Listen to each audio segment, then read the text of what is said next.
So, eto na nga, itatry na natin itong trending na shirataki dried rice.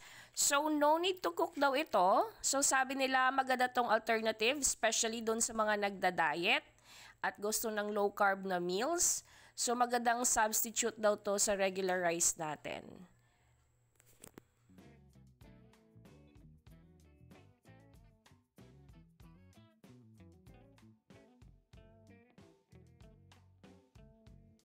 So, ito yung itsura niya so far. Mukha naman siyang rice. Medyo shiny lang siya ng konti.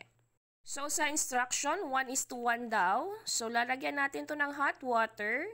Enough lang na makover siya, ganyan. At syempre, tatakpan natin siya ng mga 7 to 10 minutes. So, after 10 minutes, ito yung naging itsura niya. So, feeling ko hindi pa siya ganun kaluto kasi meron pang mga matitigas na part. So, imimix ko lang siya, then tatakpan ko ulit ng mga another 5 minutes. So, ayan, ready na siya. Tingnan nyo, mukha naman talaga siyang rice. Pero, tatry natin kainin at sasabihin ko sa inyo yung aking personal review.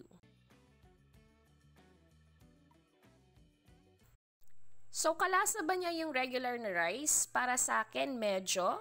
More or less, wala talaga siyang lasa. So, depende ka sa ulam mo. Pero sa mga nagda-diet, okay na to. Yung 100 grams, guys, ang dami na niya pag naluto. So, obviously, para ka nang talagang kumakain ng rice. So, perfect na perfect to kung gusto mo ng low carb na diet. So, kung gusto mo rin tong itry, tingnan mo lang yung product na naka-attach sa video na to at order ka na!